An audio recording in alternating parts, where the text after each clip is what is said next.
बात है। हाँ भाई ठंडे यार आज तो भोपाल में जो होता है। चलो कोई बात नहीं। क्या चल रहा है देखना जरा। मुझे जहां तक ध्यान आता है संडे को थे नहीं थे। शेप सेलेक्टिव कैटालाइसिस, हाँ जियोलाइट्स, जियोलाइट्स हो गया हमारा, है ना। ठीक है करें, शुरू करें। एंजाइम्स करना है, ठीक है। देखिए अब ये ज्यादा इंपॉर्टेंट पॉइंट है। हाँ ZSM5 मैंने लिखवा दिया था, है ना। जियोलाइट CU मॉलिक्यूलर पोरोसिटी जो थी उसकी 5 थी और वो एथेनॉल को किसमें कन्वर्ट करने के काम आ रहा था, ऑक्टेन मतलब इसमें अपने पेट्रोल में कन्वर्ट करने के काम आ रहा था। ZSM5 हमने लिखा हुआ लास्ट क्लास में, ठीक है। चलिए तो एक छोटा सा लेकिन बहुत ही इंपॉर्टेंट क्वेश्चन है, दैट इज एंजाइम्स, ठीक है। अब एंजाइम्स क्या है, तो सिंपल सा कंसेप्ट है बायोकैटालिस्ट। एंजाइम्स आर बायोकैटालिस्ट, है ना। और बायोकैटालिस्ट जब भी हम बोलेंगे तो उसका मीनिंग क्या होगा कि बायोलॉजिकल एक्टिविटीज को कैटालाइज करते हैं। सुनना ध्यान से, मैं आपको सिर्फ एंजाइम्स के ढेर सारे एग्जांपल लिखवाऊंगा और डायरेक्ट हम यहां पर एक क्वेश्चन करने वाले हैं, that is difference between enzymes and catalyst. तो जो हम लोगों का डिस्कशन होगा वो डिस्कशन भी वैसे ही होने वाला है। Good afternoon, that is difference between enzymes and catalyst, ऐसे ही अपन डिस्कस भी करने वाले हैं। तो एंजाइम्स क्या है, एंजाइम्स बायोकैटालिस्ट है। कोई भी चीज अपन ने ली, मान लीजिए रोटी खा रहे हैं, नॉर्मल रोटी की बात कर लेते हैं, कुछ उसमें नमक वमक नहीं डाला हुआ हम लोगों ने, बस ऐसे ही आटा दिया हुआ है, आटे से रोटी बनाई और हमने उसको डायरेक्ट चबाना चालू कर दिया। अब रोटी को जब आपने चबाना चालू करा तो थोड़ी देर तक जब आप लगातार चबाते रहे तो आपको वो रोटी मीठी मीठी महसूस होने लगेगी, है ना। क्या मन इतना एक्सपेरिमेंट करते हो नहीं करते हो, लेकिन होगा ऐसा। ऐसा क्यों होगा, क्योंकि हमारा जो सलाइवा है, सलाइवा के अंदर क्या है, टाइलिन, है ना, या सलाइवरी अमाइलेज। तो वो सलाइवरी अमाइलेज या टाइलिन क्या कर रहा है, स्टार्च का हाइड्रोलाइसिस कर दे रहा है। और स्टार्च का हाइड्रोलाइसिस हो रहा है, ठीक है ना। हाँ ब्रेक डाउन बोल दीजिए या हाइड्रोलाइसिस बोल दीजिए। तो किसके ऊपर वर्क कर रहा है, स्टार्च के ऊपर। अब यहां से बक्कल कैविटी से खाना पहुंचा अंदर, बीच में इजोफेगस है, इजोफेगस में कुछ नहीं होता है। इजोफेगस तो सिर्फ एक पाइप है, उस पाइप का काम क्या है, बक्कल कैविटी से स्टमक तक पहुंचाना पूरे फूड मटेरियल को। स्टमक में जैसे ही पहुंचे वहां पर क्या है, एसिडिक मीडियम है। और जैसे ही एसिडिक मीडियम आया तो तुरंत जो आपका सलाइवरी अमाइलेज या टाइलिन था, इसकी फंक्शनिंग रुक गई, इसने वर्क करना बंद कर दिया और वहां पे स्टमक में दूसरे एंजाइम्स एक्टिवेट हो गए। HCl नहीं, HCl ने एसिडिक मीडियम करा है, हम अभी एंजाइम्स की बात कर रहे हैं। तो स्टमक में जाकर के दूसरे एंजाइम्स एक्टिवेट हो गए और जिन्होंने क्या करा, स्टार्च का डाइजेशन रोक दिया और अब प्रोटीन का डाइजेशन स्टार्ट कर दिया है। अब यहाँ इंपॉर्टेंट कॉन्सेप्ट क्या आ रहा है, इतने दिन से हम लोग कैटलिस्ट पढ़ रहे हैं, लगभग 1-2 क्लासेस हमारी कैटलिस्ट के ऊपर हुई। किसी भी दिन याद करो हमने पीएच को लेकर के कोई बात की थी क्या, नहीं। कहां पर पीएच को लेकर के कोई बात नहीं करी हम लोगों ने। हेबर प्रोसेस पढ़ ली, ओस्टवाल्ड प्रोसेस पढ़ ली, डीकन प्रोसेस पढ़ ली, फ्रीडल-क्राफ्ट प्रोसेस पढ़ ली, इतनी सारी रिएक्शन पढ़ी हुई है। किसी भी रिएक्शन में पीएच को लेकर के कोई बात नहीं मिली। लेकिन एंजाइम शुरू होते से मैं आपसे क्या बोल रहा हूं कि बक्कल कैविटी में तो टाइलिन वर्क कर रहा था, लेकिन जैसे ही स्टमक में पहुंचा वहां पर एसिडिक मीडियम आया और टाइलिन की फंक्शनिंग क्या हो गई, वहां पर रुक गई। मतलब कैटलिस्ट और एंजाइम के बीच में बहुत बड़ा डिफरेंस होता है और वो डिफरेंस ये है कि enzyme works only at a specific pH, लेकिन कैटलिस्ट की वर्किंग के लिए ऐसी कोई भी रिक्वायरमेंट नहीं होती है, ठीक है ना। तो पहला पॉइंट हमने बोला कि एंजाइम्स जो हैं ये बायोकैटलिस्ट होते हैं और कैटलिस्ट जो होते हैं ये नॉर्मल केमिकल रिएक्शन को कैटालाइज करते हैं। सेकंड पॉइंट हम लोगों ने बोला यहां पर क्या कि enzymes are highly specific in nature. पिछली क्लास में इस मामले में बात हो चुकी है। एंजाइम्स हाईली स्पेसिफिक नेचर के हैं, जबकि कैटलिस्ट जो हैं, कैटलिस्ट सिर्फ स्पेसिफिक है। चलो इस पॉइंट को एक्सप्लेन कर दो जरा जल्दी से। Enzymes are highly specific in nature का मीनिंग क्या होगा? किसी एक ही रिएक्शन में कॉम्प्लेक्स सिर्फ और सिर्फ एक ही रिएक्शन के ऊपर वर्क कर सकते हैं एंजाइम। ठीक है, जैसे मान लीजिए सलाइवरी अमाइलेज या टाइलिन है, तो वो सिर्फ और सिर्फ बक्कल कैविटी में ही काम कर सकता है और वो सिर्फ स्टार्च के ऊपर ही काम कर सकता है बस। लेकिन कैटलिस्ट में जैसे हम प्लेटिनम की बात करें, जैसी बहुत सारी केमिकल रिएक्शन हमें मिल जाएंगी जिनमें प्लेटिनम क्या कर रहा है, एज अ कैटलिस्ट वर्क कर रहा है। क्लियर? एंजाइम्स के लिए जो ऑप्टिमम टेम्परेचर होता है वो 37 डिग्री सेल्सियस होता है। यस, बहुत टेम्परेचर। ऑप्टिमम का मीनिंग क्या होता है? Optimum means what? Sir highest yield. Optimum means most favourable. ठीक है ना? हाँ, ऐसा भी बोल सकते हैं, हाईएस्ट यील्ड जिस पे मिले, या मोस्ट फेवरेबल टेम्परेचर जो है, जैसे हमारा जो ह्यूमन की हम बात कर रहे हैं तो हमारा बॉडी टेम्परेचर भी ऑलमोस्ट इतना ही है, तो ये मोस्ट फेवरेबल टेम्परेचर है, इसके ऊपर एंजाइम्स बहुत अच्छे से वर्क करते रहेंगे। लेकिन जब आप कैटलिस्ट की बात करते हैं, ठीक है ना, नहीं definite temperature, most favourable temperature, ये ज्यादा सही टर्म है। मोस्ट फेवरेबल टेम्परेचर बोलना है ऑप्टिमम को अपने को, है ना? ठीक, इसके ऊपर भी ऐसा नहीं कि उनकी वर्किंग रुक जाती है, लेकिन धीरे धीरे वो वर्क करना बंद करने लगते हैं, गड़बड़ करने लगते हैं, इसलिए तो फीवर आने लगता है जब, तो हमको दिक्कत होने लगती है, नहीं तो मजा नहीं आने लगेगी। और फीवर आ गया, चलो मेरा तो 105 डिग्री आ गया, मैं बहुत खुश हूं आजकल, ऐसा कहां होता है ना? क्यों? क्योंकि एंजाइम्स की एक्टिविटी डिस्ट्रॉय होने लगी है, और एंजाइम की एक्टिविटी डिस्ट्रॉय होने लगी तो नॉर्मल फंक्शनिंग आपकी खराब हो गई है, इसलिए वीकनेस आने लगी है, मन नहीं लग रहा है, अजीब अजीब टाइप के काम हो रहे हैं, ये होता है और कुछ भी नहीं है। ठीक, और कैटलिस्ट की यदि आप बात करते हैं तो कैटलिस्ट का कोई ऐसा टेम्परेचर नहीं है। हर एक रिएक्शन में हम देखते हैं अलग अलग टेम्परेचर पर कैटलिस्ट काम करते रहते हैं। क्लियर है बात? ठीक है ना? नेक्स्ट एक बहुत इंपॉर्टेंट स्टेटमेंट होता है, यदि कोई बीच में बायो वाला होगा तो उसको तुरंत समझ में आएगा कि ऑल एंजाइम्स आर प्रोटीन्स। ठीक, सारे के सारे एंजाइम्स प्रोटीन होते हैं, एक आध कोई एक्सेप्शन है केवल, है ना? एक अकेला कोई एंजाइम एक्सेप्शन है जो प्रोटीन नहीं है, मालूम नहीं, बायो वाले ढूंढ कर खिलाना, वो कौन है क्या कोई बायो वाला? ठीक, तो एक अकेला कोई एंजाइम है जो प्रोटीन नहीं है, बाकी सारे एंजाइम्स क्या होते हैं, वो प्रोटीन होते हैं। लेकिन कैटलिस्ट थोड़ी ना प्रोटीन होते हैं, कैटलिस्ट नहीं प्रोटीन होते हैं, है ना? बताना भाई, कोई ने बोला भी मेरे को बताओ जल्दी से, कौन सा एक एंजाइम है जो प्रोटीन नहीं है? बाकी सारे एंजाइम प्रोटीन होते हैं, एक कोई नहीं है प्रोटीन, बताओ जल्दी से आंसर। अच्छा, टीचर की बड़ी प्रॉब्लम है, इधर देखना, इधर देखना और इधर देखना, तीन जगह देख के पढ़ना, तीसरी आंख भी बनवानी पड़ेगी यहाँ बीच में। हाँ, अब अगली बात सुनिए जरा, एक और पॉइंट है और बहुत ही इंटरेस्टिंग पॉइंट है। कैटलिस्ट की जब आप डेफिनेशन लिख रहे थे तो आपने एक पॉइंट लिखा था कि catalyst after chemical reaction remains chemically unchanged. ठीक, कैटलिस्ट की जो वर्किंग है उसके ऊपर जब रिएक्शन खत्म हो जाती है तो वो केमिकली कैसे बने रहते हैं, अनचेंज्ड बने रहते हैं। एंजाइम्स के साथ क्या होता है बताएगा कोई? एंजाइम्स के साथ क्या होता है? Enzymes destroy after the reaction. ठीक है, एंजाइम्स खत्म हो जाते हैं, रिएक्शन खत्म हुई, एंजाइम्स खत्म हो जाते हैं।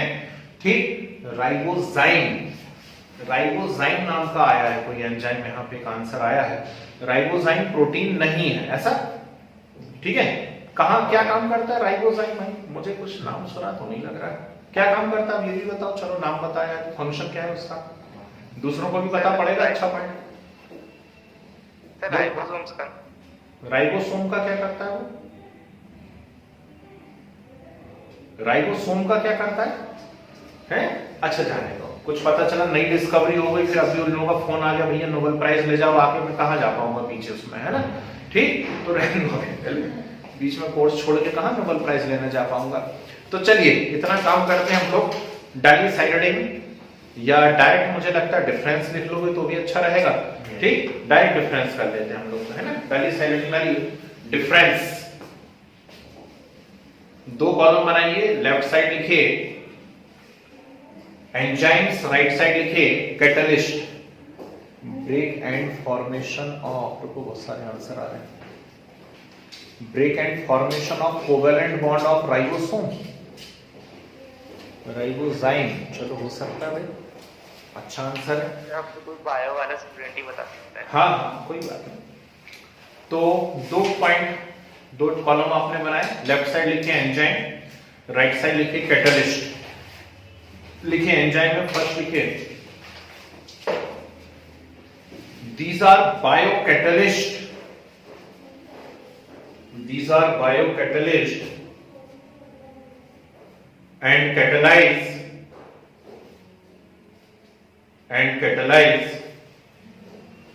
biochemical reactions and catalyze biochemical reactions। Catalyst में लिख दीजिए catalyse simple chemical reactions, catalyse simple chemical reactions.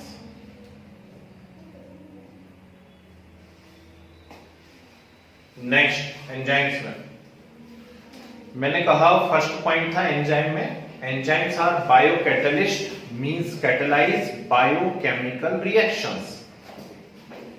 और फिर यहां कैटलिस्ट में हमने लिखा है catalyse normal chemical reactions.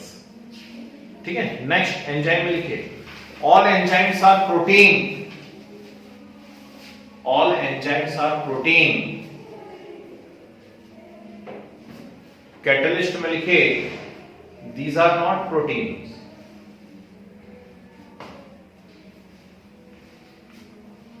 These are not proteins. Next enzyme very high molecular mass, बहुत इंपॉर्टेंट पॉइंट है भाई, वेरी हाई मॉलिक्यूलर मास। यहां लिखिए comparatively very low, comparatively very low. Next highly specific in nature, highly specific in nature means one enzyme can catalyze only, one enzyme can catalyze only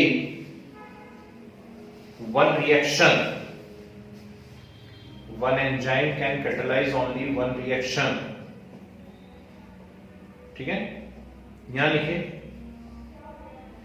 not very specific,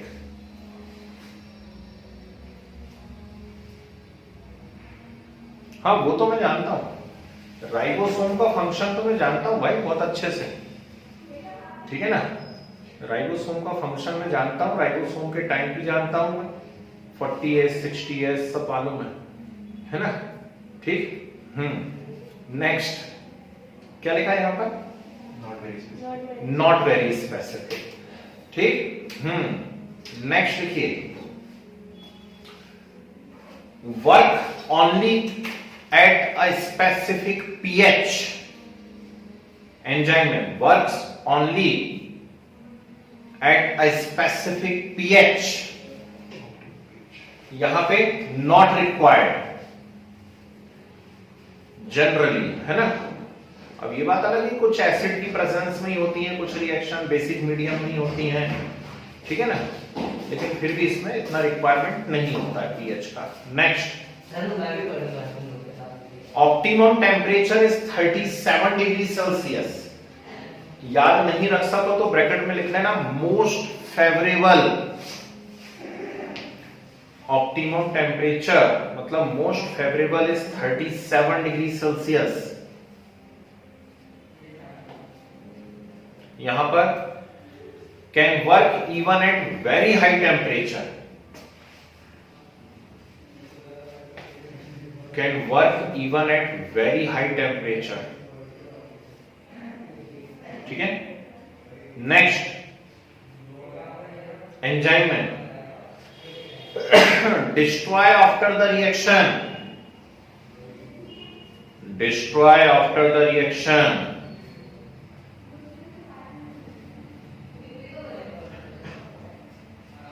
यहां लिखिए remains chemically unchanged, remains chemically unchanged. ठीक है, कितने point हो? 7. एक और देखो, can increase rate of reaction up to, can increase rate of reaction up to 10 to the power 20 times. Rate of reaction up to 10 to the power 20 times. और यहां बोलो बोलो बोलो बोलो, टेस्ट करोगे ना संडे को, जल्दी बताओ. 10 to the power 10 times. Very good. 10 to the power 10 times. 10 to the power 10 times. Okay, ठीक है. चलिए, बहुत ही बढ़िया पॉइंट है.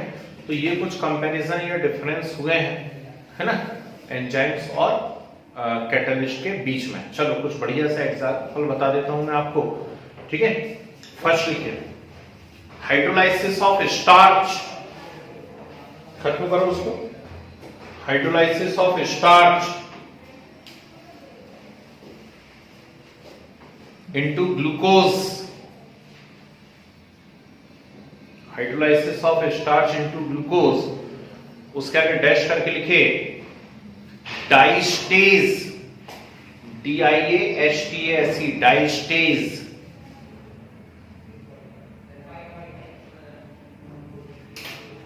Next, hydrolysis of maltose into glucose. Maltose into glucose, maltase. Maltase मेरे ख्याल से ऊपर स्टार्च को माल्टोज में कन्वर्ट करता है. डाइस्टेज जो है वो ग्लूकोज नहीं, माल्टोज आना चाहिए ऊपर, है ना. Hydrolysis of starch into maltose, diastase, है ना. सेकंड क्या लिखा, hydrolysis of maltose into glucose. कौन है? Maltase. Next, fermentation of glucose into ethanol. Fermentation of glucose into ethanol. कौन है? बोलो. Invertase. जाइमेज. जाइमेज, ठीक है. नेक्स्ट, जाइमेज, है ना. Next, hydrolysis of sucrose.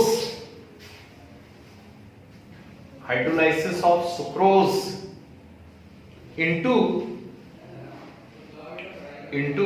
glucose and fructose.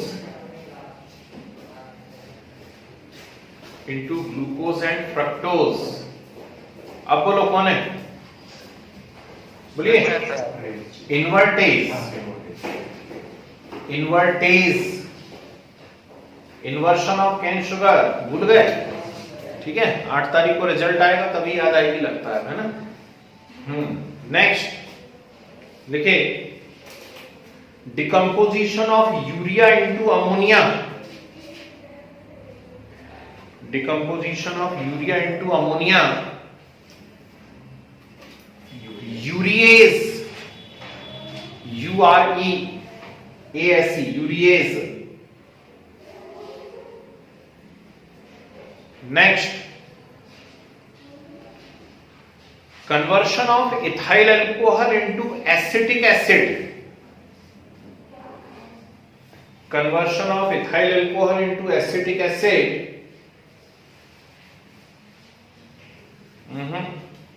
ये कुछ अजीब ही है. इथाइल अल्कोहल से एसिटिक एसिड अभी ऑर्गेनिक में पढ़ाऊंगा मैं आपको, है ना, टर्म 2 वाले पोर्शन में आएगा. नाम है मेथड का क्विक विनेगर प्रोसेस. और क्विक विनेगर प्रोसेस में एक अजीबी टाइप का बैक्टीरिया रहता है जो एंजाइम की एक्टिविटी करता है. नाम है Mycoderma aceti.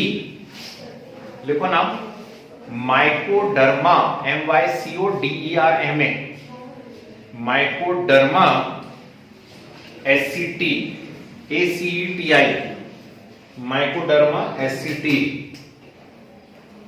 Next, conversion of milk into curd. वो एथेनॉल से एसिटिक एसिड है ऊपर, mycoderma aceti. Next, milk into curd, बोलो जल्दी। lactobacillus, very good, lactobacillus, lactobacillus. Next, conversion of protein into peptide in stomach, conversion of protein into peptide in stomach, चलो बोलो कौन? Very good, लिख लीजिए पेप्सिन, शाबाश, पेप्सिन। और एक और ले लें, इतनी जिद कर रहे हैं तो, conversion of protein into amino acid, into amino acid in intestine, in intestine, trypsin, trypsin. ठीक है, डिफरेंस क्या आएगा स्टमक में और इंटेस्टाइन में? क्या डिफरेंस आ रहा है, जल्दी से बताएं। सर स्टमक में acidic medium, very good, stomach में एसिडिक मीडियम है और स्मॉल इंटेस्टाइन में जो है वो बेसिक मीडियम है ना। वहां से बाइल जूस चले आ रहे हैं गॉल ब्लैडर पे से और वो एल्कलाइन कर देते हैं पूरा मीडियम, कहां पर? स्मॉल इंटेस्टाइन में। और लार्ज इंटेस्टाइन में तो कोई डाइजेशन होता नहीं है, लार्ज इंटेस्टाइन का ऐसा कोई बहुत बड़ा रोल तो है नहीं, है ना। लास्ट लिख लो, खत्म करें। Carbonic acid into CO2 and H2O, carbonic acid into CO2 and H2O, नाम है कार्बोनिक एनहाइड्रेज,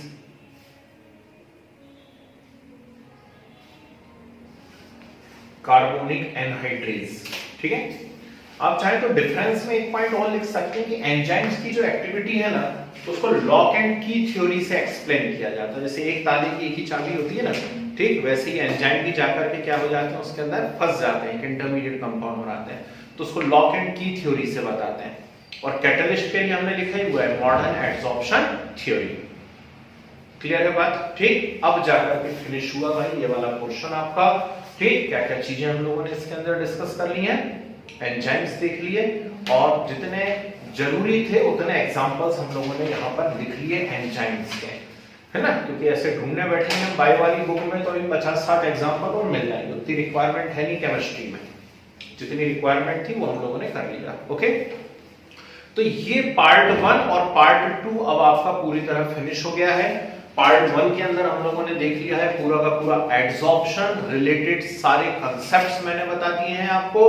पार्ट 2 के अंदर हम लोगों ने कैटलिस्ट भी डिस्कस कर लिया है और एंजाइम्स भी पढ़ लिया है, ठीक है ना। अब लास्ट पोर्शन में एंटर करते हैं, ठीक है ना। दूसरे जो 2 बैचेस हैं उनके अंदर हो चुका है ये वाला पोर्शन, बस आप लोग बच्चे हो तो थोड़ा सा मुझे लगता है फटाफट इसको कंप्लीट करें, नहीं तो पिछड़ रहे हैं हम लोग। और हमें यहां डिस्कस करना है कोलाइड्स, ठीक है।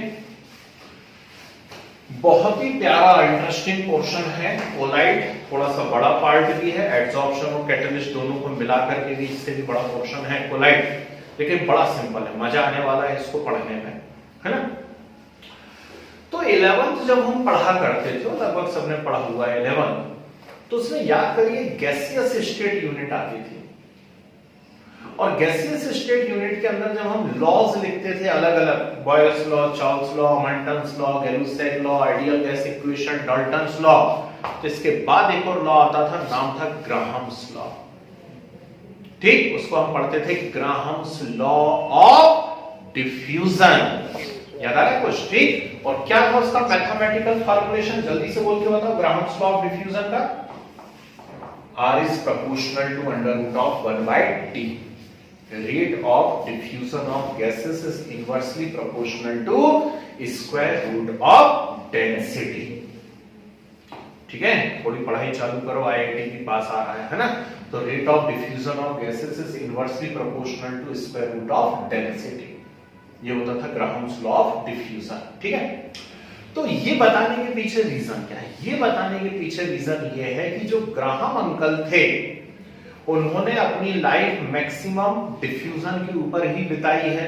डिफ्यूजन से रिलेटेड बहुत सारे लॉ, बहुत सारे कंसेप्ट दिए हैं। जैसे कि नेक्स्ट क्लास में आपको डायलिसिस पढ़ाने वाला हूं, नाम सबने सुना होगा, उससे मैथ्स बायो का कोई फर्क नहीं पड़ता। डायलिसिस सबको मालूम है, जब किडनी वर्क करना बंद कर देती है तो उसको डायलिसिस पे लगा देते हैं पेशेंट को, है ना, उसका डायलिसिस होता रहता है।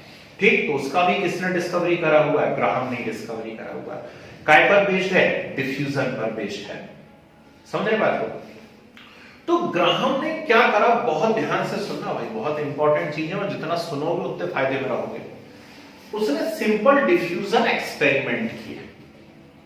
नॉर्मल मेम्ब्रेन ली, वैसे सही मानों में तो हम लोगों को क्या लेना चाहिए? सेमी परमेबल मेम्ब्रेन ही लेनी चाहिए, पर इमेजिन कर लीजिए कुछ आइडियल सेमी परमेबल मेम्ब्रेन नहीं है, थोड़ा बहुत पोर साइज बड़े होंगे, और वो क्या देखता है कि कुछ सब्सटेंसेस ऐसे होते हैं जो सेमी परमेबल मेम्ब्रेन में से बहुत तेजी से डिफ्यूज हो जाते हैं, आर पार निकल जाते हैं। जैसे मान लीजिए मेरे पास कोई एसिड है, डाइल्यूट H2SO4 है।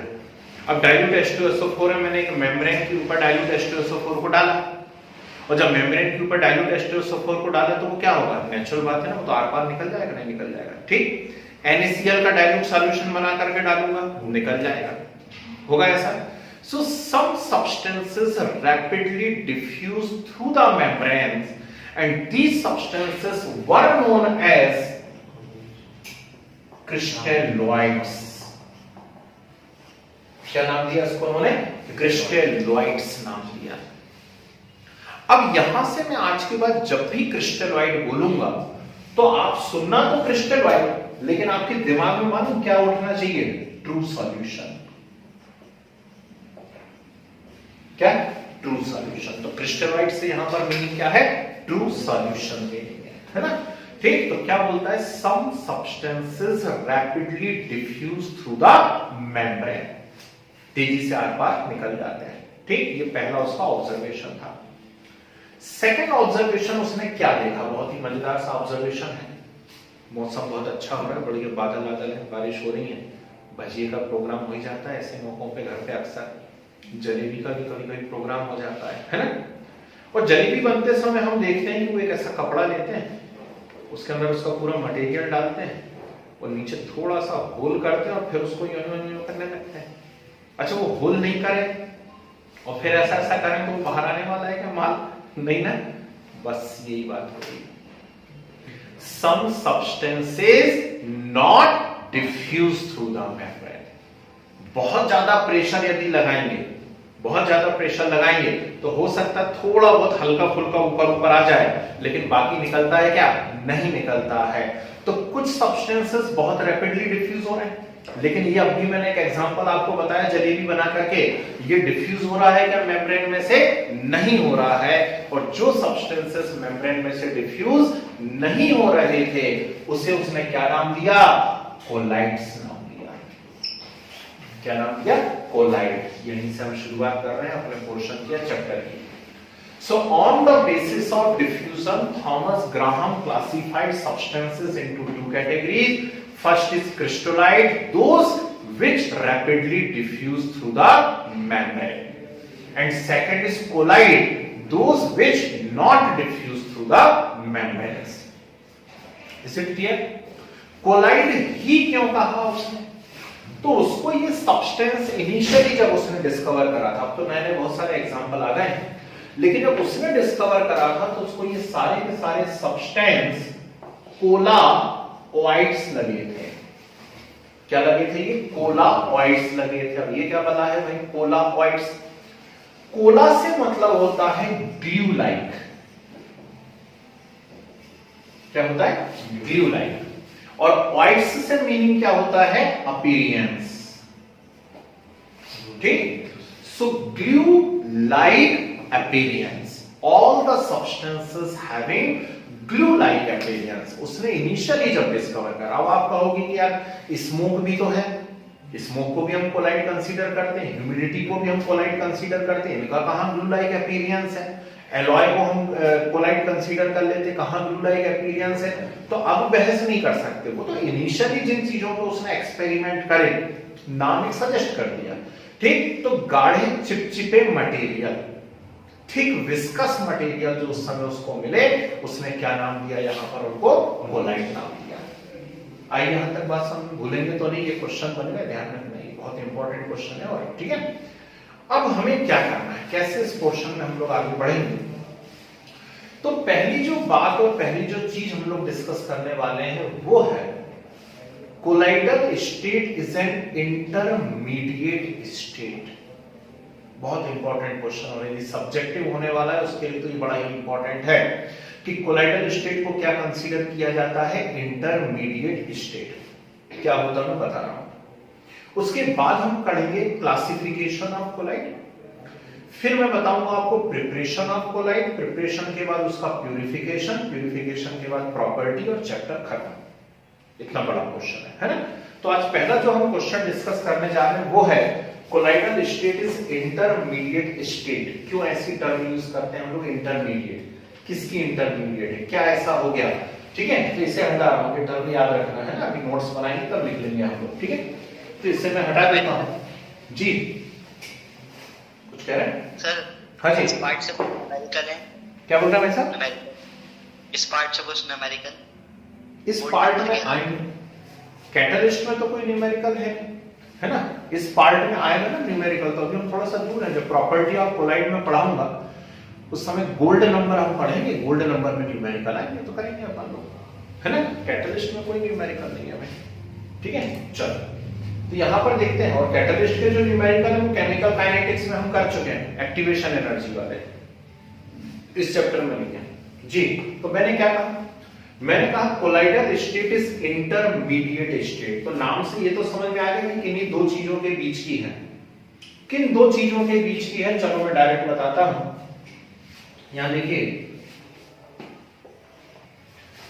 4 कॉलम्स हम लोग बनाते हैं कंपैरिजन करने के लिए। यहां पर हम लिखते हैं प्रॉपर्टीज, प्रॉपर्टी के बाद ट्रू सॉल्यूशन, ट्रू सॉल्यूशन के बाद कोलाइड्स, और कोलाइड के बाद सस्पेंशन, ठीक है।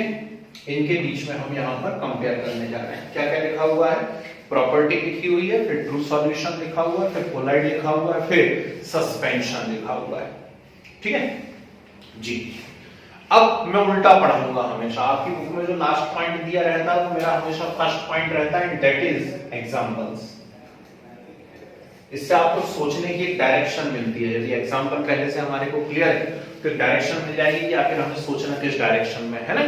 तो ट्रू सॉल्यूशन की यदि आप बात करोगे तो NaCl को पानी में डाल दो, या HCl को डाल दो, या NaOH को डाल दो आप पानी में, या शुगर को डाल दो पानी के अंदर, ठीक। तो ये सब क्या हो जाएंगे, ट्रू सॉल्यूशन हो जाएंगे, sugar plus water, okay. Colloid की यदि हम बात कर रहे हैं तो एक बहुत ही प्यारा सा एग्जांपल हम बना सकते हैं, that is starch plus water. डाल दें स्टार्च को पानी के अंदर, बेसन को डाल दो पानी के अंदर, भजिया बनाने की तैयारी कर लो, है ना। स्टार्च को पानी के अंदर डाल दो तो गाढ़ा एक विस्कस मटेरियल बन जाएगा ना, ठीक। हलवा बनाते हैं, हलवा तो इनिशियली तो कढ़ाई में वो ऐसे ही रहता है ना विस्कस। आजकल ठंड के दिन में मूंग दाल का हलवा चल ही रहा है, वो भी कोलाइड होता है। और सस्पेंशन में क्या है, सैंड प्लस वाटर। ये 3 एग्जांपल्स हैं। फटाफट कंपेयर करना चालू करते क्योंकि आप 12th में हैं, झेल जाएंगे, सिंपल पॉइंट होते हैं। जैसे फर्स्ट इसमें हम बात करें इनका नेचर, ओके। नेचर की बात करोगे तो ट्रू सॉल्यूशन कैसे होते हैं, true solution are always homogeneous in nature, होते ही होते हैं, ठीक। कोलाइड कैसा होता है बताओ जल्दी, हेट्रोजेनस। सस्पेंशन कैसा होता है, ऑलवेज हेट्रोजेनस, ठीक। तो एक बहुत ही इंपॉर्टेंट पॉइंट आपको पता पड़ गया, colloidal state is always heterogeneous in nature, ध्यान रखना ये बात, ठीक है ना। नेक्स्ट विजिबिलिटी की बात करते हैं। पार्टिकल्स दिखते हैं या नहीं दिखते हैं, है ना। तो इसके पार्टिकल्स को आप नहीं देख सकते, ठीक है। शक्कर पानी में घुल गई, आप देख पाओगे क्या, नहीं। माइक्रोस्कोप लगा के देख लूं क्या? नहीं, अरे अभी दिखने गए वो तो खेल खत्म हो गया, ठीक है ना। इसके पार्टिकल देखते हैं क्या कोलाइड के? हैं? अल्ट्रा माइक्रोस्कोप से देख सकते हो, ठीक, अल्ट्रा माइक्रोस्कोप से आप इसको देख सकते हो, है ना। और सस्पेंशन के पार्टिकल दिखते हैं जहां नेकेड आई से दिख जाते हैं बिना चश्मे के, ठीक, तो ये तो आराम से दिख जाते हैं सस्पेंशन के पार्टिकल। नेक्स्ट हम बात करते हैं डिफ्यूजन, ठीक। डिफ्यूजन की यदि बात करते हैं तो बोलिए जल्दी, सोच समझ करके बताना, ट्रू सॉल्यूशन डिफ्यूज होते हैं क्या? हाँ, Yes, तभी तो नाम क्रिस्टलॉइड दिया उसने, वही तो एक्सपेरिमेंट था उसका, ठीक है ना। तो ट्रू सॉल्यूशन रैपिडली डिफ्यूज होते हैं, तभी तो उसमें नाम क्रिस्टलॉइड दिया हुआ है।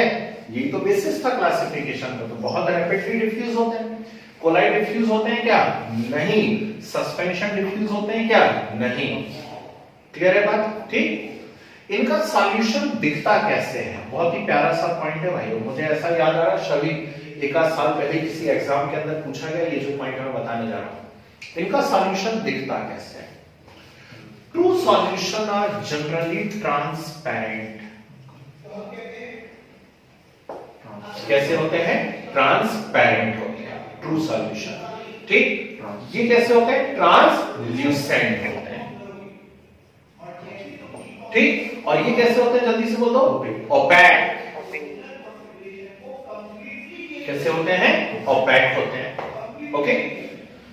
सेटलिंग ऑफ पार्टिकल की बात करें, what is the meaning of settling of particle? नीचे बैठेंगे या नहीं बैठेंगे, उसको हम कहा करते हैं सेटलिंग ऑफ पार्टिकल्स, ठीक। तो सेटलिंग ऑफ पार्टिकल की मैं बात करता हूं,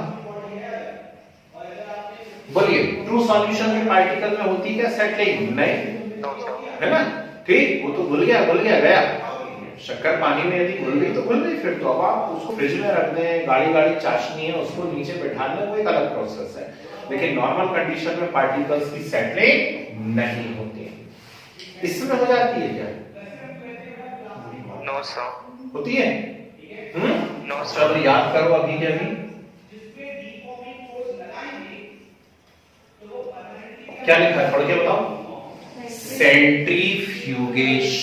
बोलो कितनों ने नाम नहीं सुना, जरा बताओ जल्दी से। सेंट्रीफ्यूगेशन सुना है, नहीं सुना है? गोल गोल घुमाना तेजी से। मिक्सचर आपके घर में रखा हुआ होगा, मिक्सचर ग्राइंडर वगैरह क्या करते हैं? तेजी से घुमा देते हैं। वॉशिंग मशीन क्या कर रही है? तेजी से घुमा दे रही है, ठीक है ना। तो सेंट्रीफ्यूगेशन यदि करोगे, तेजी से घुमा दोगे आप उसको, तो कोलाइडल पार्टिकल नीचे बैठ जाएंगे, नहीं तो नॉर्मल कंडीशन में नहीं बैठेंगे। क्लियर है बात, ठीक। सस्पेंशन में क्या होता है? जी बिल्कुल सही है, सेंट्रीफ्यूज मशीन कहलाती है। इसमें क्या होता है? सस्पेंशन में क्या होता है? वैसे अंडर ग्रेविटी नीचे बैठ जाते हैं, ठीक, उनसे रिक्वेस्ट भी नहीं करनी पड़ती है, वो अंडर ग्रेविटी ही नीचे बैठ जाते हैं। क्लियर है बात, ठीक। बहुत ही अजीब पॉइंट चल रहे हैं यार, ये तो चल रही कहानी चल रही है। अच्छा कोई बात नहीं। इसको पहचानते हो क्या? रॉबर्ट ब्राउन को पहचानते हो? ब्राउनियन मूवमेंट नाम सुना है या नहीं सुना हुआ है? सबने सुना होगा ब्राउनियन मूवमेंट है। और जब भी ब्राउनियन मूवमेंट बोलता हूं तो सबके दिमाग में आ जाता होगा zigzag movement.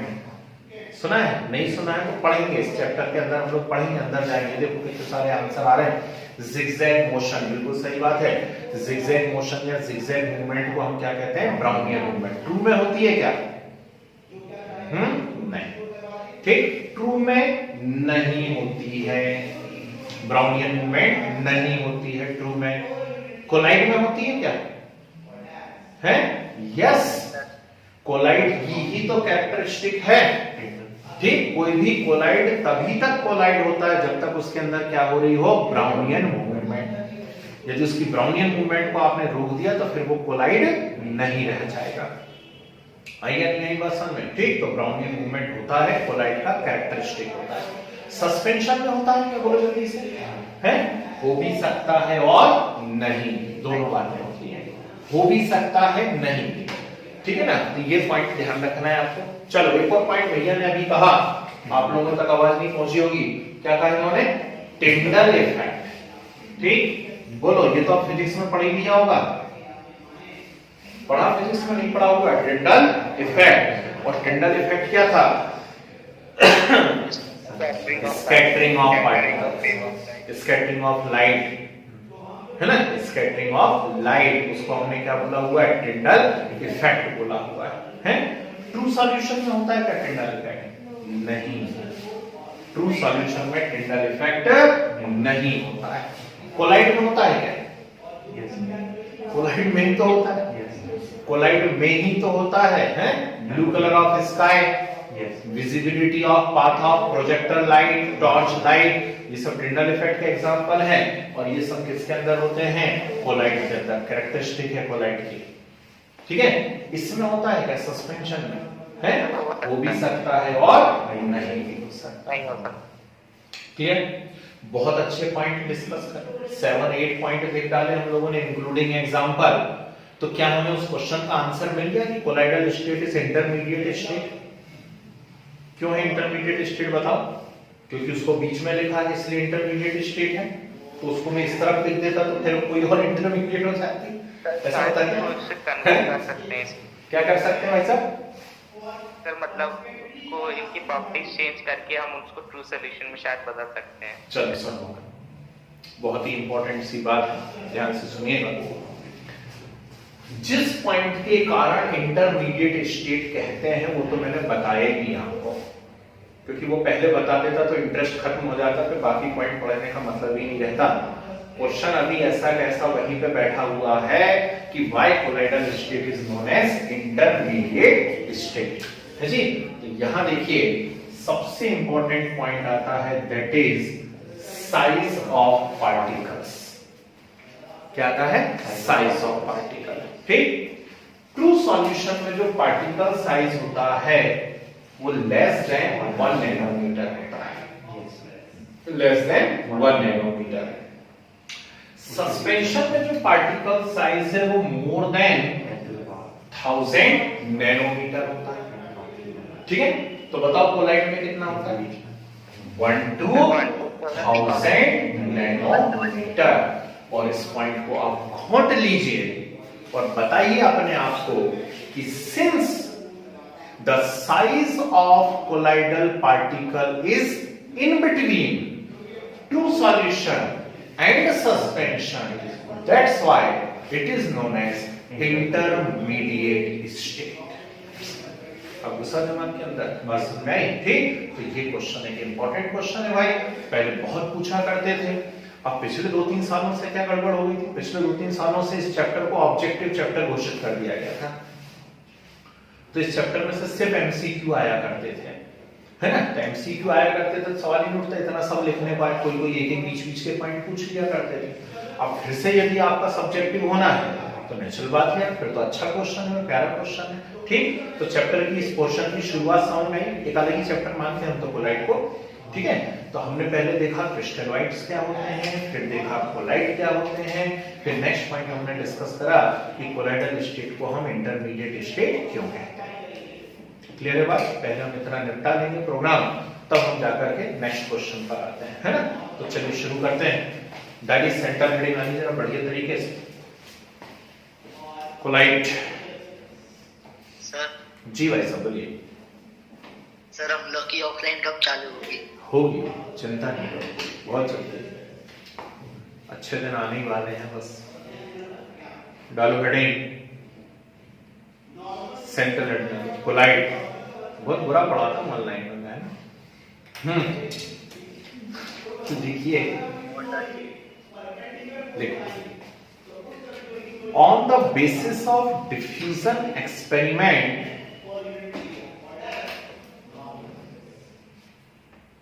on the basis of diffusion experiment,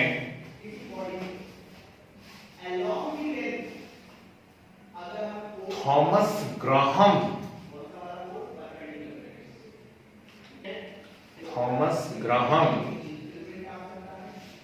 classified substances in 2 categories. Classify substances in 2 categories. First, crystalloids, crystalloids लिखो, substances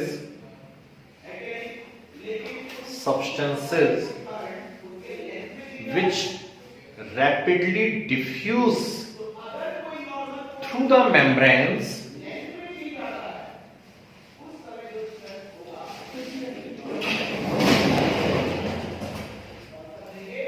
substances which rapidly diffuse through the membranes were called crystalloids.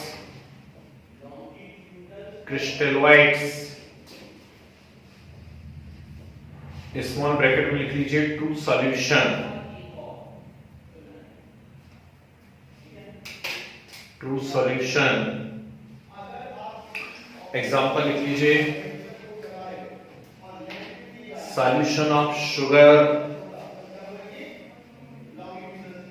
Acid, base, some salts,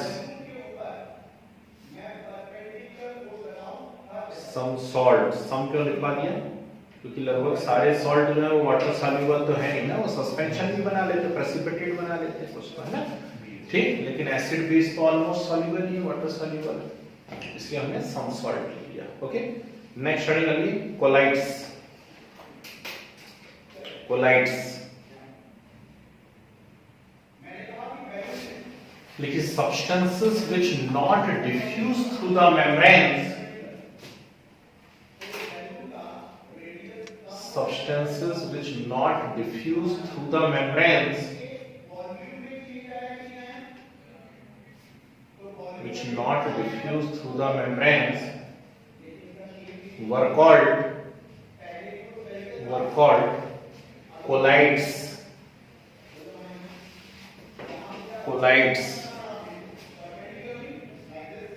ठीक है, तो नीचे की line से लिखो kolla, KOLLA, kolla equal to glue like and whites equal to appearance।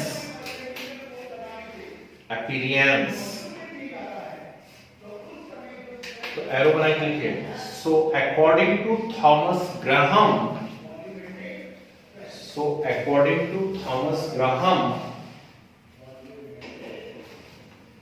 substances having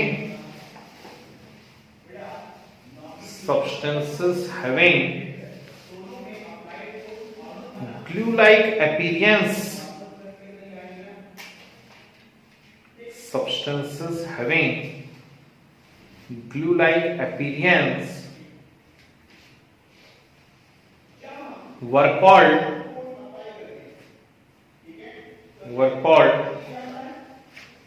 colloids।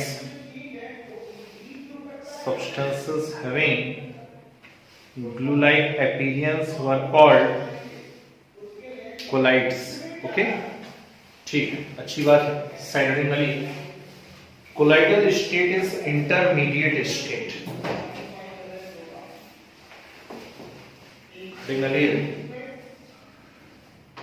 colloidal state is intermediate state।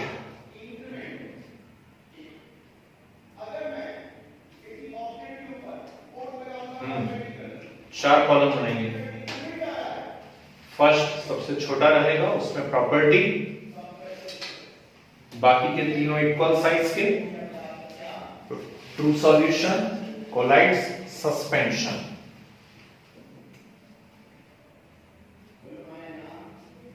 True solution, colloid, suspension.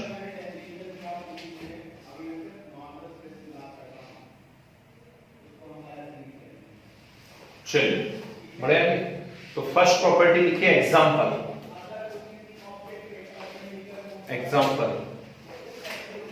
ऐसे ही शुरू करना है। ट्रू सॉल्यूशन में sugar plus water,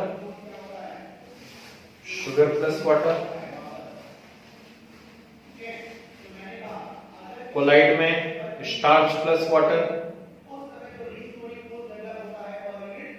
starch plus water,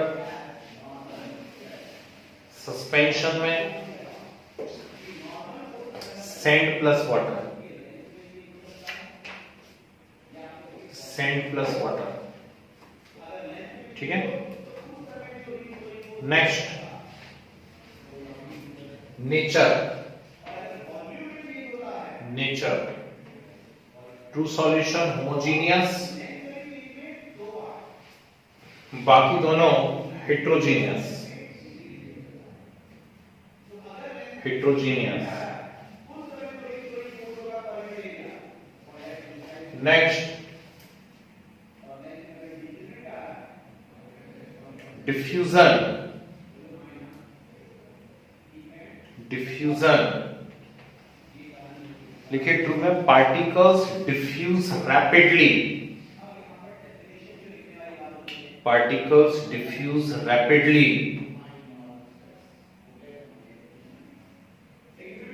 यहां लिखिए no diffusion, suspension में भी no diffusion,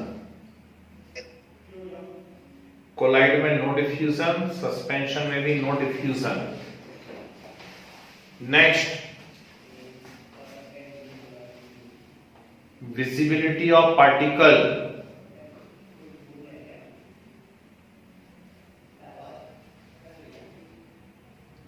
true में लिखिए particles not visible,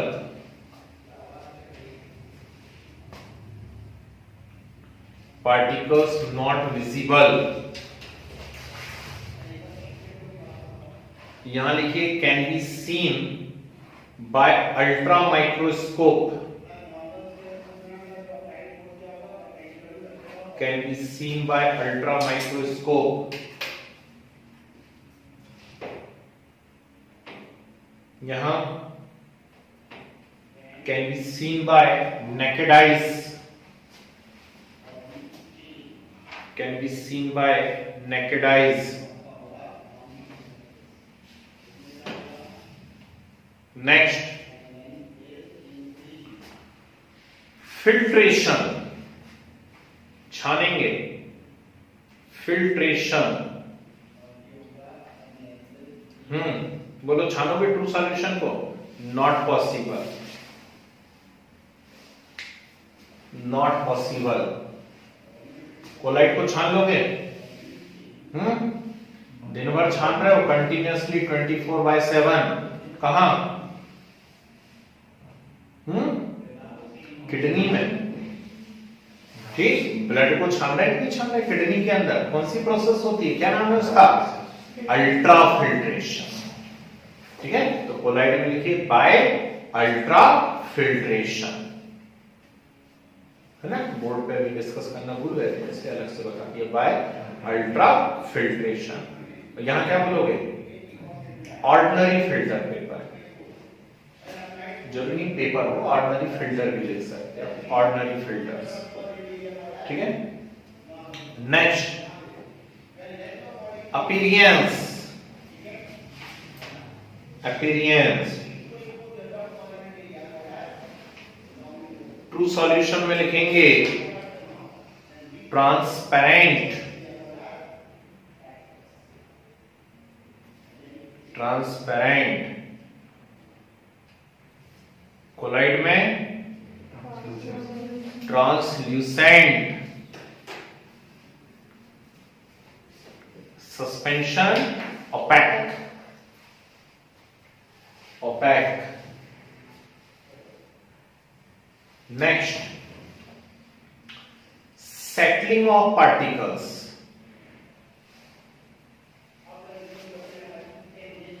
settling of particles. True solution लिखे पार्टिकल्स नॉट सेटल डाउन,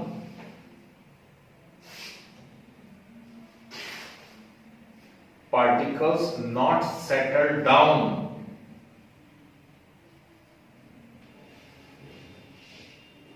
यहां बोलिए settle down by centrifugation, settle down by centrifugation, क्या बोलिए? Settle under gravity. ऐसे के लिए टर्म यूज करना पड़ेगा हमको, settle under gravity. Next, Brownian movement. Brownian movement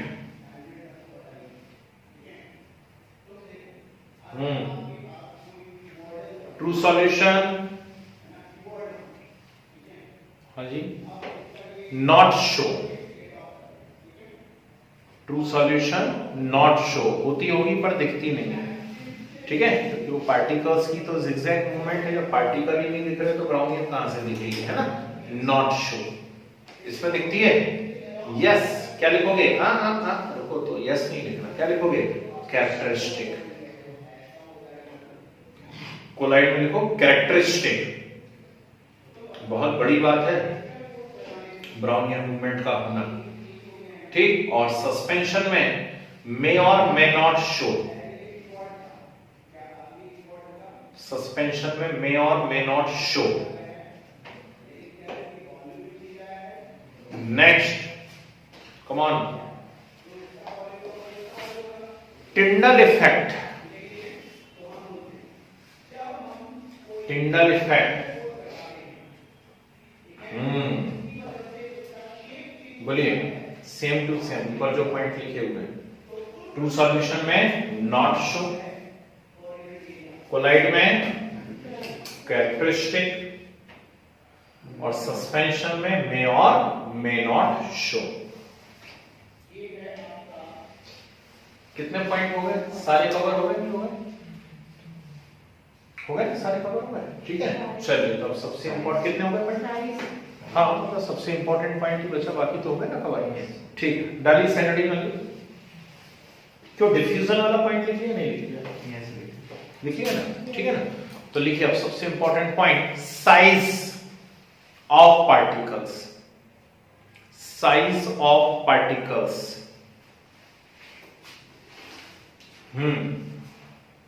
true solution में लिखिए less than 1 nanometre. Less than 1 nanometre, यहां लिखिए 1 to 1000 नैनोमीटर। 1 to 1000 नैनोमीटर, और यहां लिखिए मोर देन 1000 नैनोमीटर, ठीक है, मोर देन 1000 नैनोमीटर। तो एरो का साइन होना के लिखिए नीचे की लाइन से, since the size of colloidal particles, since the size of colloidal particles is in between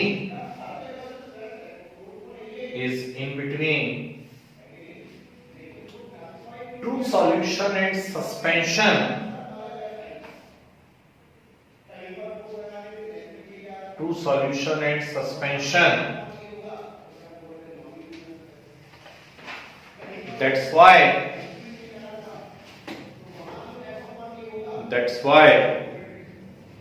it is known as, very good, that's why it is known as intermediate state. That's why it is known as intermediate state. ठीक है, बहुत सही। तो यहां से अब आपके portion की, कोलाइड वाले चैप्टर की या पोर्शन की शुरुआत होनी है। सबसे पहली बात जो हम लोगों ने लिखी हुई है, ये इंटरमीडिएट स्टेट क्यों है, और दूसरा पॉइंट याद रखना, बार बार यूज होगा, क्रिस्टलॉइड्स क्या है। तो एक्चुअली हम ट्रू सॉल्यूशन के लिए टर्म यूज कर रहे हैं, दैट इज क्रिस्टलॉइड, ठीक है। चलिए, तो पोर्शन की शुरुआत करते हैं। साइरोडिग्नाली जरा, साइरोडिग्नाली phases of colloid, PHASES, phases of colloid।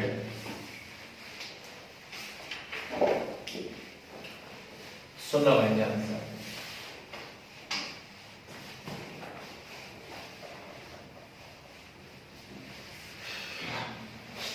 यदि आप ईमानदारी से पढ़ाई करते हैं और टर्म 1 अच्छे से दिया है, पढ़ाई करके दिया है, तो आपको एक यूनिट जरूर मिली होगी और उस यूनिट का नाम होगा सॉल्यूशन। मिली सॉल्यूशन तो मिली। और सॉल्यूशन शुरू होते से हमने लिखा था फेजेस ऑफ सॉल्यूशन या कंपोनेंट्स, और उसमें दो कंपोनेंट आए थे, first is solute and second is solvent. ठीक है ना, बिल्कुल सही, वेरी गुड। ठीक, तो सॉल्यूशन के अंदर दो कंपोनेंट आए थे, एक को हमने कहा हुआ था सॉल्यूट और दूसरे कंपोनेंट को हमने कहा हुआ था सॉल्वेंट। ठीक है, अब सॉल्यूट और सॉल्वेंट टर्म यदि आप यूज करते हैं तो वो टर्म एक्चुअली यूज की जाती है होमोजेनियस सिस्टम के लिए। सुनना ध्यान से मैं क्या बोल रहा हूं। यदि आप सॉल्यूट सॉल्वेंट टर्म यूज कर रहे हैं तो ये टर्म किसके लिए यूज की जाती है? होमोजेनियस सिस्टम के लिए। लेकिन कोलाइड तो एक हेटेरोजेनियस सिस्टम है ना? तो हेटेरोजेनियस सिस्टम है, तो यहां पर हम सॉल्यूट और सॉल्वेंट टर्म यूज नहीं करते। चीज वही है, चीज सॉल्यूट ही है, दूसरा सॉल्वेंट ही है, बस टर्म चेंज हो रही है। यहां हम सॉल्यूट को कहा करते हैं डिस्पर्स्ड फेज। ठीक है, क्या कहते हैं आप इसको? डिस्पर्स्ड फेज कहते हैं। और जो सॉल्वेंट है इसे हम कहा करते हैं डिस्पर्शन मीडियम। समझ गए बात को? तो दो टर्म निकल करके सामने आती हैं, first is dispersed phase and second is dispersion medium. Dispersed phase मतलब होता है सॉल्यूट और डिस्पर्शन मीडियम से मतलब क्या है यहां पर? सॉल्वेंट। ठीक, इसको सॉल्यूट वाली जो फेज है ना, डिस्पर्स्ड फेज, इसको डिसकंटीन्यूअस फेज या इंटरनल फेज भी कहते हैं, और इसको हम कंटीन्यूअस फेज या एक्सटर्नल फेज भी कहते हैं। तो ये टर्म भी हमको मालूम होना चाहिए। ठीक है ना, ऊपर वाली इंटरनल है, नीचे वाली एक्सटर्नल है, ऊपर वाली डिसकंटीन्यूअस है, नीचे वाली कंटीन्यूअस है। अब क्या होगा, ये तो सिंपल से 1 मार्क्स के क्वेश्चन हो गए फेजेस ऑफ कोलाइड। यहां हमें पढ़ना है क्लासिफिकेशन ऑफ कोलाइड, और क्लासिफिकेशन ऑफ कोलाइड में 3 बेसिस हम लोग बनाएंगे। फर्स्ट बनाएंगे on the basis of physical state, ठीक वैसे जैसे सॉल्यूशन में भी बनाया था। पहला क्लासिफिकेशन था फिजिकल स्टेट। दूसरा होगा इसमें on the basis of amount, है ना? तो यहां पे जैसे वहां पे बना था अनसैचुरेटेड, सैचुरेटेड, सुपर सैचुरेटेड, तो यहां पर अमाउंट तो नहीं बोलते हम, साइज बोला करते हैं, on the basis of size. तो 3 टाइप बन जाएंगे, मैक्रोमोलिकुलर, मल्टीमोलिकुलर एंड एसोसिएटेड। ऐसा वही का वही क्लासिफिकेशन। और तीसरा आएगा on the basis of nature, मतलब जल्दी से सॉल्वेंट में घुल रहा है या नहीं घुल रहा है। जैसे स्टार्च को पानी में डाला, फटाफट पेस्ट बन गया, लेकिन गोल्ड को या सिल्वर को पानी के अंदर डालूंगा तो पेस्ट बनेगा क्या? नहीं ना। तो ऐसे नेचर के बेसिस पे। क्लियर?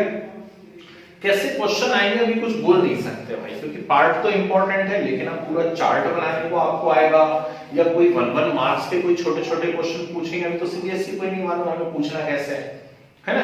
तो हम तो अपनी तैयारी रखते हैं पूरी की पूरी, हमारे पास प्रॉपर चीजें होनी चाहिए, जैसा पूछना पूछ लें। तो क्लासिफिकेशन में पहली जो हम बात पढ़ने जा रहे हैं, that is on the basis of physical state. ठीक, किस किस की physical state? Dispersed phase and dispersion medium. जब सॉल्यूशन आप पढ़ा करते थे तो एक चार्ट बनाया करते थे। कैसा चार्ट बनाया करते थे? ऐसा। यहां सॉल्यूट लिखा करते थे तो मैं सॉल्यूट की जगह डिस्पर्स्ड फेज लिख देता हूं। यहां सॉल्वेंट लिखा करते थे, मैं सॉल्वेंट की जगह मीडियम लिख देता हूं। फिर आप डायरेक्ट एग्जांपल लिख देते थे, हम यहां डायरेक्ट एग्जांपल नहीं लिखेंगे, हम पहले नेम लिखेंगे, नेम, और फिर जाकर के लास्ट में क्या लिखेंगे? हम एग्जांपल्स लिखेंगे। बस छोटा सा डिफरेंस है। तो पहला क्या आता था उसके अंदर, याद करिए, कौन बोल के बताएगा जल्दी? लिक्विड इन लिक्विड है। सॉल्यूशन में चार्ट बनाया नहीं बनाया हम लोगों ने, और मैं क्या कहा करता था, यदि आप थे रेगुलर स्टूडेंट, वीडियो देख करके चेक कर लेना, यदि ये बात मैंने नहीं कही हो तो, हर बार मेरी आदत ही होती है। मैंने कहा था कि ये चार्ट मोस्ट इंपॉर्टेंट रहेगा, लेकिन कोलाइड चैप्टर में। तो लो वो आ गया चार्ट आपके सामने और वो मोस्ट इंपॉर्टेंट हो गया आगे से, है ना। ठीक, तो पहली चीज क्या आने वाली है, लिक्विड इन लिक्विड। क्या नाम होता है, जल्दी से बोल के बताइए। वाटर बिल्कुल सही बताया इन्होंने, इमल्शन। ठीक, लिक्विड इन लिक्विड को क्या कहा जाता है, इमल्शन कहा जाता है ना। और वहां पे मजे ले जाता था मैं, तो आपसे पूछता था लिक्विड इन लिक्विड के एग्जांपल्स क्या होंगे। ठीक, तो उस समय बोला करते थे चलो पानी में तेल डाल देते हैं या तेल में पानी डाल देते हैं, बोलिए ये एग्जांपल हुआ। ठीक, कुछ लोग झटके में बोल देते थे हाँ है तो लिक्विड इन लिक्विड, लेकिन वो लिक्विड इन लिक्विड सॉल्यूशन नहीं हुआ करता था, क्योंकि वो जब ऑयल और वाटर आप मिलाते हैं और वाटर और ऑयल मिलाते हैं तो वो एक्चुअली क्या बनता है, इमल्शन बनता है। आई बात समझ? ठीक, इसका एग्जांपल आप समझ ही गए होंगे, oil in water, water in oil. Best example है मिल्क, मिल्क इसका बेस्ट एग्जांपल है। क्लियर है बात? ठीक है, ठीक है, बहुत खुशी की बात है। दूसरी चीज यहां पर निकल करके आती है, चलिए सॉलिड इन अ लिक्विड। क्या कहते हो सॉलिड इन लिक्विड को? शाबाश, वेरी गुड, बिल्कुल सही बताया भैया ने, सॉल कहते हैं इसको। तो सॉल याद रखना, sol is not short form of solution, है ना। ठीक, सॉल जो है सॉल्यूशन का शॉर्ट फॉर्म नहीं है, सॉल सॉल है। और किस चीज को सॉल्व कहोगे आप, जब सॉलिड किसी लिक्विड के अंदर जाए और क्या बना दे, कोलाइडल सॉल्यूशन बना दे, जैसे स्टार्च, प्रोटीन, है ना। ये सब पानी के अंदर आप लोग मिलाओगे पेस्ट टाइप का बनेगा, मतलब उसको आप क्या कहेंगे, आज से सॉल्व कहेंगे। मडी वाटर, पानी के साथ जो है मिट्टी वगैरह बह करके चली आ रही है पहाड़ों पे से नीचे, मडी वाटर क्या है, वो सॉल है, क्योंकि वो भी किसका एग्जांपल हुआ, सॉलिड इन लिक्विड। क्लियर है बात? ठीक है ना। Next, gas in liquid, come on, very good, बिल्कुल सही बताया। ठीक, क्या बताया, फोम, क्या, फोम और फ्रोथ, झाग। ठीक, तो फोम या फ्रोथ जो है वो कौन है, गैस इन लिक्विड के एग्जांपल है ना। सोप लेदर, सोप लेदर इसी कैटेगरी में आता है, गैस इन लिक्विड, है ना। तो ये जब लिक्विड डिस्पर्शन मीडियम है तो तीन कैटेगरी के आपको कोलाइड देखने को मिलते हैं। पहला कोलाइड कहलाता है इमल्शन, दूसरा कोलाइड कहलाता है सॉल और तीसरा कोलाइड क्या कहलाता है, फोम कहलाता है। कैटेगरी चेंज कर देते हैं, है ना, वेरी गुड। ठीक, कैटेगरी हमने चेंज कर दी और हमने यहां पे कहा सॉलिड इन सॉलिड। ठीक, तो सॉलिड इन सॉलिड का नाम क्या होगा, तो सॉलिड इन सॉलिड को कहा जाता है सॉलिड सॉल, सॉलिड सॉल। बस ये चीज टिपिकल है इसके अंदर, ये जो नाम बोल रहा हूं ना, बस ये थोड़ा सा टिपिकल है, तो धीरे धीरे धीरे धीरे पढ़ते जाना। जैसे ब्रेवियर लैटिस पूरे याद कर लिए थे ना आप लोगों ने, 7, है ना, alpha equal to beta equal to gamma, है ना, 90 degree, A equal to B equal to C, बस ऐसे इसके धीरे धीरे नाम याद करते चले जाना। ठीक, तो सॉलिड इन सॉलिड को क्या कहोगे, सॉलिड सॉल कहोगे। ठीक है ना। ये जो जेम स्टोन्स होते हैं, रत्न, मणि, है ना, तो एक वो आता है, वो जो अपने घर में जो होता है डॉगी, क्या नाम उसका, मोती, है ना। ठीक, वो क्या होता है, मोती क्या होता है, मोती क्या होता है, अरे मोती कैल्शियम कार्बोनेट होता है। मोती क्या होता है, कैल्शियम कार्बोनेट होता है, ये बात ध्यान रखना, है ना। और उसके अलावा जितने भी टाइप के आपने रत्न पढ़े हुए हैं, डायमंड क्या होता है, जल्दी बताओ, कार्बन होता है, डायमंड कार्बन होता है, पर्ल जो है ना, मोती जो है वो कैल्शियम कार्बोनेट होता है, बाकी जितने भी है ना वो सब एल्यूमिनियम के ओर या मिनरल्स होते हैं, याद रखिएगा, और तो नहीं बोलना चाहिए, उनमें कंपलसरी क्या होता है, एल्यूमिनियम होता है। वो सब किस कैटेगरी में आते हैं, वो सब इस कैटेगरी में आते हैं, सॉलिड सॉल। एक इंपॉर्टेंट क्वेश्चन है इसलिए मैं टाइम दे रहा हूं, आपको मालूम नहीं तो मैं सट से आगे निकल जाता। कलर्ड ग्लासेस, कलर्ड ग्लासेस वो भी इसी कैटेगरी में आते हैं, solid in solid. Liquid in solid हो जाए तो बोलो जल्दी से, शेल। ठीक, लिक्विड इन सॉलिड को क्या कहा जाता है? शेल कहा जाता है। ठीक, जैम, जेली, कर्ड, बटर, है ना? ठीक, jam, jelly, curd, butter, shoes polish, ठीक, ये सब इसी कैटेगरी के अंदर आते हैं, लिक्विड इन सॉलिड। नाम याद रखना, जेल। और सॉलिड इन लिक्विड को क्या कहते हो? सॉल। कितना कंफ्यूजिंग है, सॉलिड इन लिक्विड सॉलिड, और लिक्विड इन सॉलिड क्या है? जेल। ठीक, और गैस इन सॉलिड हो जाए तो गैस इन सॉलिड क्या होगा? ठीक, वेरी गुड, फोम ही होगा, लेकिन कैसा फोम होगा? Solid foam. ठीक, फोम ही होगा, लेकिन उसको क्या कहा जाएगा? सॉलिड फोम कहा जाएगा। रबर, ब्रेड समझ लो, ब्रेड, फुसफुस फुसफुस, ठीक है ना? तो ये जो भी फुसफुस है मतलब वो क्या है? गैस इन सॉलिड है। नाम क्या हो जाएगा उसका? सॉलिड फोम हो जाएगा। ठीक है जी। चलिए नेक्स्ट एक और बात कर लेते हैं जल्दी से जरा।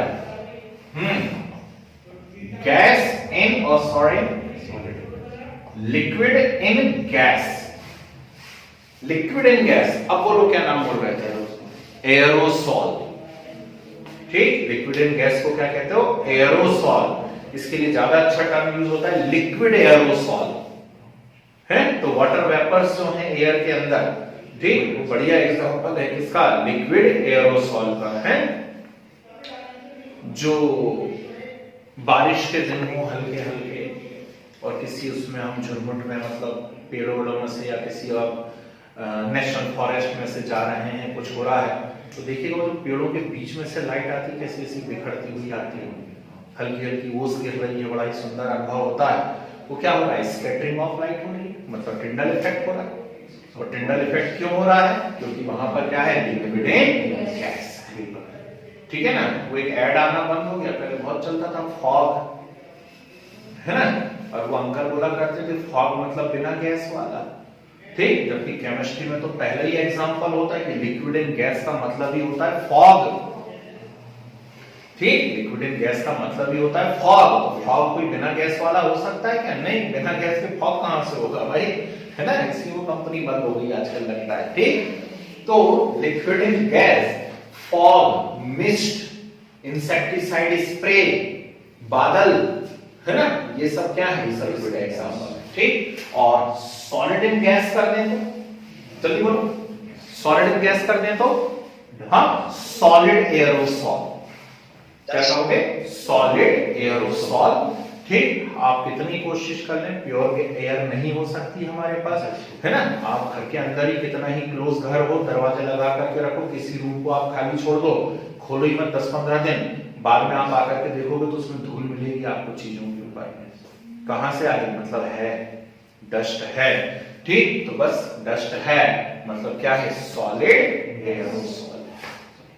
धुआं, स्मोक, स्मोक क्या है? Carbon particles in air, solid aerosol. आई सारी बातें समझ में? ठीक, अच्छा, गैस इन गैस कर दूं तो क्या होगा? है? नहीं होगा। क्यों नहीं होगा? रीजन भी बता दीजिए। गैस तो सेम ही मतलब homogeneous. Yes, homogeneous. Gas in gas is always homogeneous in nature. ठीक, जबकि हमारे पास कैसा सिस्टम होना चाहिए? हेट्रोजेनियस। तभी हम उसको क्या कंसीडर करेंगे? कोलाइड कंसीडर करेंगे। आया मोजक?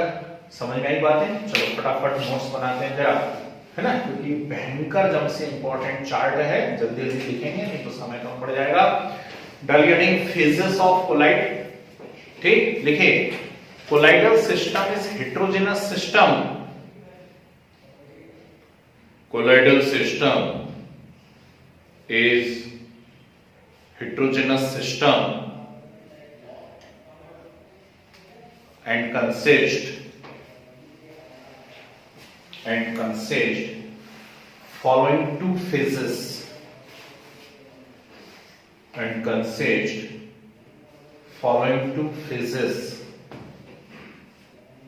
first cellularian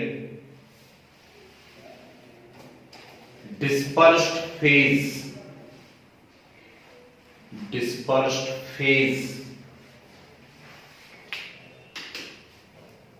लिखो, it is phase of solute particles, it is phase of solute particles, also called internal phase or discontinuous phase, also called internal phase or discontinuous phase.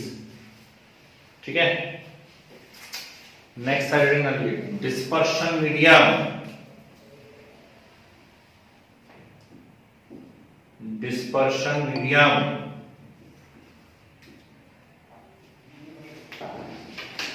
देखिए, it is phase of solvent particles, it is phase of solvent particles, also called external phase. very good, external phase or continuous phase, also called external phase or continuous phase. ठीक है, तो डालिए heading आगे जल्दी से, 3 minute है हमारे पास, हो जाएगा। Classification of colloids, classification of collide,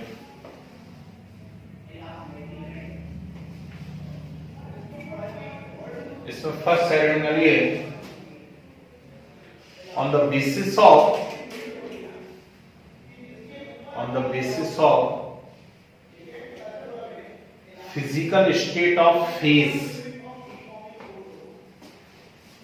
physical state of phase, ठीक है। 4 कॉलम बनाना, ध्यान रखना लास्ट कॉलम सबसे बड़ा होना चाहिए एग्जाम्पल वाला, क्योंकि फर्स्ट सेकंड में तो इतना सही है, L L G G S S तो लिखना है आपने। तो पहले में dispersed phase, second dispersion medium, third name और fourth example.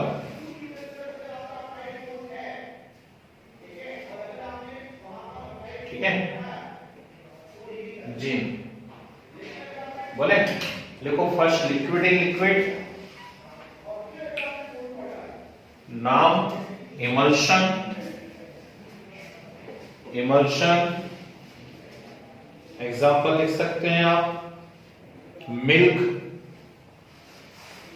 Milk, oil in water, water in oil, OWW लिख दो, oil in water, water in oil, many medicines, cough syrup वगैरह जो है ना, सब इमल्शन ही तो होते हैं।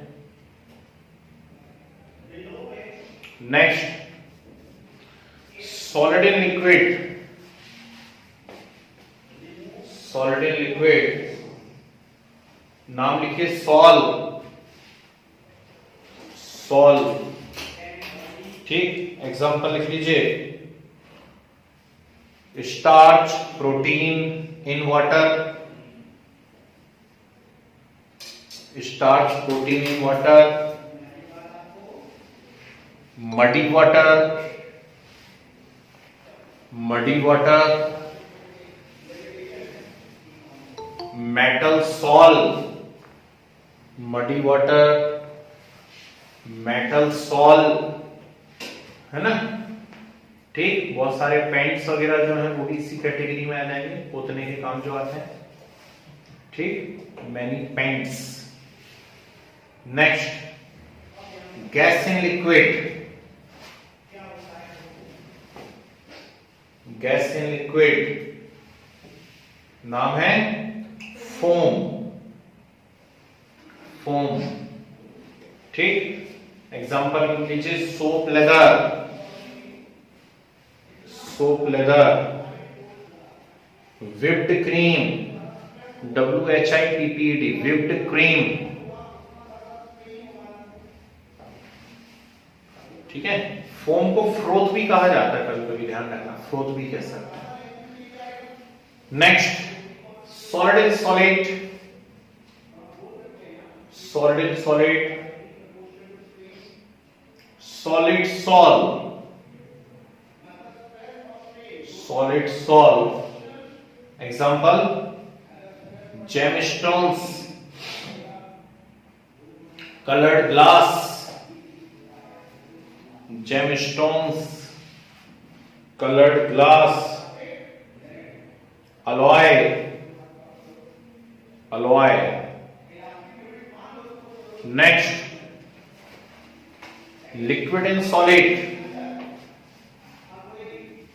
liquid and solid, gel, gel. Example मालूम ही है, jam, jelly, jam, jelly, curd, butter, jam, jelly, curd, butter, है ना। और क्या एग्जाम्पल हो सकते हैं, बूट पॉलिश भी लिख लो, बूट पॉलिश, ठीक है। Next gas and solid, gas and solid, नाम solid foam, example foam rubber, foam rubber, ठीक है ना। ब्रेड, ब्रेड, ठीक है, इसी कैटेगरी में आ जाएगा, है कि नहीं। नेक्स्ट लिक्विड इन गैस, नाम लिक्विड एरोसॉल,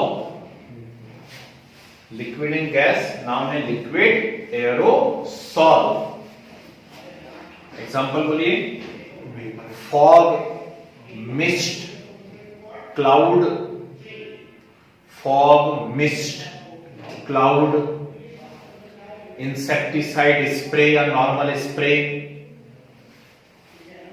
स्प्रे, ये सब क्या होते हैं, liquid in gas. Next solid in gas,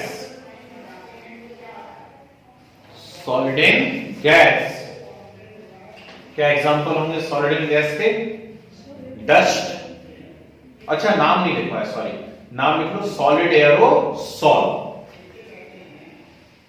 नाम है सॉलिड एरोसॉल, ठीक है। और इसका बेस्ट एग्जांपल क्या है, स्मोक है, डस्ट है, स्मोक और डस्ट, ठीक है, बढ़िया। तो ये बहुत ही इंटरेस्टिंग क्वेश्चन, क्लासिफिकेशन हमने कर लिया कोलाइड का। एक स्पेशल पॉइंट लिख लीजिए, gas in gas is not colloid, gas in gas is not collide because it is always homogeneous in nature. Gas in gas is not collide because it is always homogeneous in nature. Okay, चलो भाई time भी हो चुका है, question भी हो गया, बहुत बढ़िया मैचिंग हुई है ना। तो नेक्स्ट क्लास में हम आगे क्लासिफिकेशन देखते हैं इसका, और साथ में सीखते हैं प्रिपरेशन ऑफ कोलाइड्स। क्लियर है, ठीक है ना। चलिए आज देखते हैं यहीं पे इसको, बाकी नेक्स्ट क्लास में डिस्कस करते हैं, ठीक।